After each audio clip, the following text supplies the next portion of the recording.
tive uma cena mimética, né, de mimesis. Tava retirando a água do barco, do bote, que encheu a aguinha lá. E foi muito legal assim o que aconteceu, porque eu fui levar a Music Box, que é uma reconfiguração das caixas antigas de música muito bem elaboradas, que às vezes ficavam bailarininhas andando por cima dela. Eu tenho essa imagem de filme, como eu tenho a imagem também de se retirar água de um barco, de um bote de filme. E o que tem a ver com o que eu quero falar é isso, fazer a ligação do que eu estava ouvindo, era a trilha original do Coringa 2019. Perdão a autora, porque eu devo errar a pronúncia do nome dela, vou chamar só pelo primeiro, segundo eu nem me arrisco. Hildur. E ela conseguiu assim passar para mim o que eu nunca tinha conseguido ouvir num disco de música clássica. A primeira vez que eu li isso foi na contracapa de um vinil da Sinfonia Fantástica de Hector Berlioz, que fala da frase que num determinado período, compasso da sinfonia inteira, ele joga uma frase e toda a orquestração da sinfonia inteira vai de acordo com essa frase, girando ao redor dela. E eu ouvi aquilo umas 4 vezes esse dia e não me conformava em não entender, né? E eu, assim, sendo leigo em leitura de partitura, em conhecimento descritivo de música, tenho que agradecer muito a senhora Hildur, que compôs a trilha original do Coringa, porque nela, não só hoje, mas outro dia, eu já tinha conseguido ouvir. Se vocês pegarem no YouTube só a trilha original, ela vai estar compassada de acordo com as cenas em que as músicas foram compostas e que elas aparecem no filme.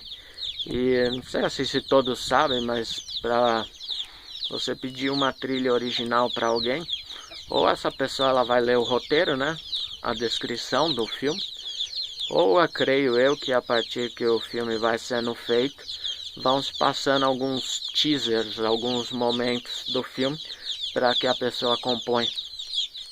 Eu creio assim que na perfeição que existe ali, que eu vou falar, você apresenta uma problemática na música da Hildur, ela vai se tornando complexa, o problema tenta ser resolvido e ele se torna cada vez mais complexo e não resolve, que a história toda se gira em torno do Arthur, né?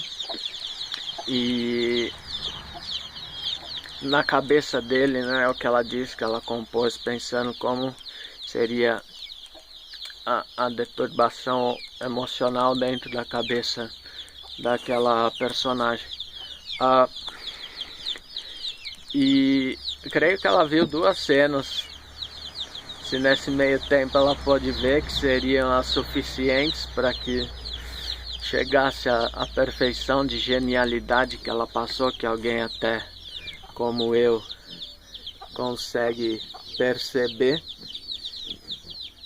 um leigo de música, mas alguém que dá umas sortes dessas com imagem e com poesia,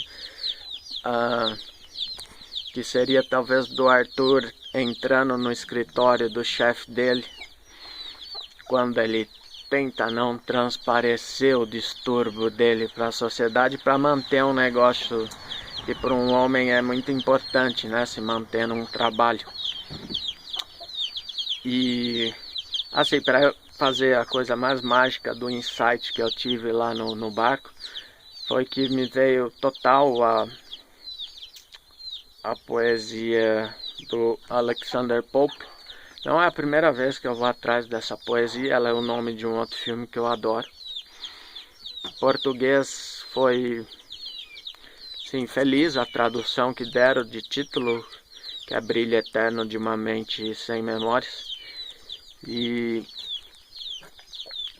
Feliz porque é impossível traduzir essa poesia com a beleza de síntese que a língua inglesa dá e que as palavras foram feitas.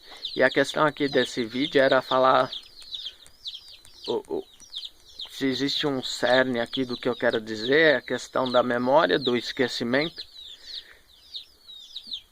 da tentativa de reconfigurar isso dentro da gente, para quem a história do Arthur, do Coringa, quando ele se torna o Coringa e ao mesmo tempo é o Batman se tornando o Batman, talvez se houvesse um processo de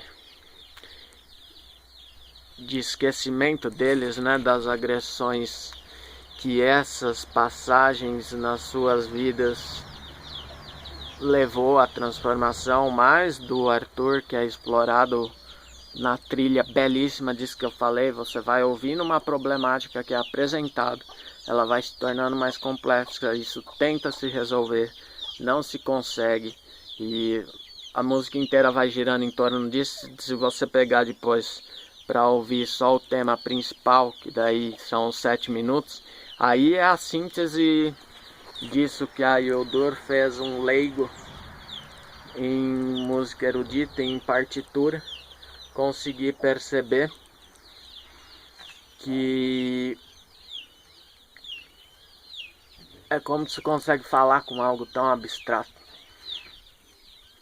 E agora, perdão assim também, porque está fora da minha capacidade ser um autor e conseguir recitar, por compreensão, entendimento e ter decorado a passagem. Eu também não sei se o verso do Alexandre Pope tem maior que isso, mas o que eu queria como poeta dizer, e talvez se uma musicista um dia me ouvir, ou um musicista tente entender essa parte, esse poema ela é uma síntese de uma história também de muito a ver com memória, que é a Abelardo e Heloísa, né?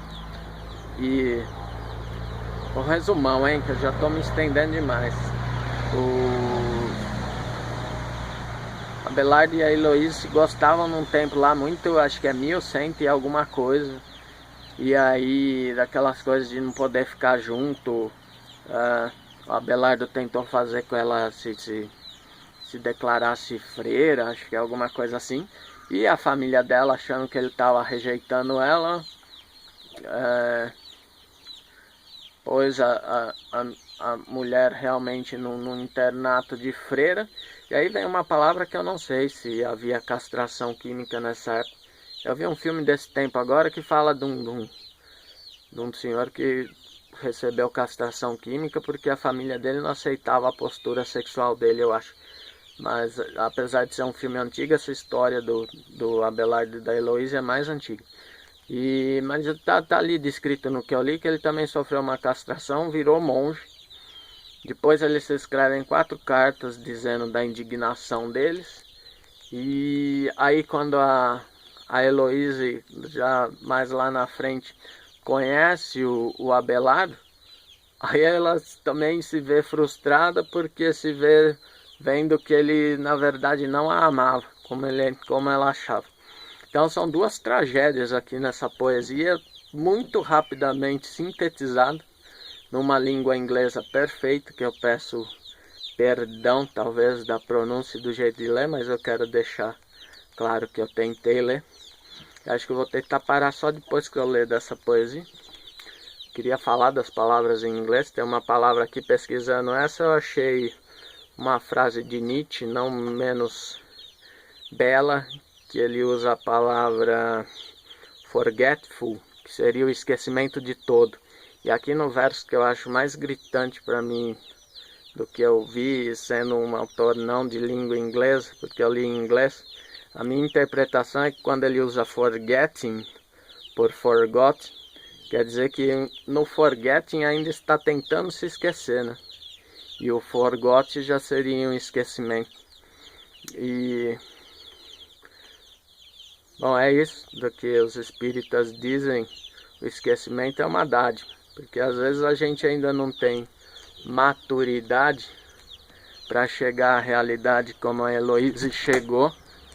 E pisei perto do dog aqui, quase machuquei ela. Como a Heloísa chegou e depois se viu também não contente. Ou como o Arthur conheceu o que supostamente pudesse ser o pai dele e também não se viu por contente. Então, ó, perdão, eu não decorei. Vou só ler rápido. Com esse bem-vindo, vocês me perdoem a pronúncia brasileira, portuguesa, da língua portuguesa de um inglês, mas eu adoro essa poesia e tento entender a síntese desse esquecer e não esquecer, e talvez depois eu ainda fale sobre ela. How happy is the blameless vestal's lot, the word forgetting by the word forgot, eternal sunshine of the spotless mind, each prayer accepted and each wish resigned. E esse último verso, each prayer accepted and each wish resigned, mostra muito do que eu tentei contar rápido da história da freira Heloísa e do Abelard, porque ela aceita cada reza que ela fez por ter tentado conhecê-lo como uma realidade ainda que não viesse. E depois que conheceu, vem a segunda tragédia que aqui está escrito, sintetizado num verso único, que é cada desejo resigning, quando você abre mão de alguma coisa por vontade própria. Outra palavra que eu também acho que traduziria ruim em inglês. E se peguem nessa forgetting, forgot, forgetful do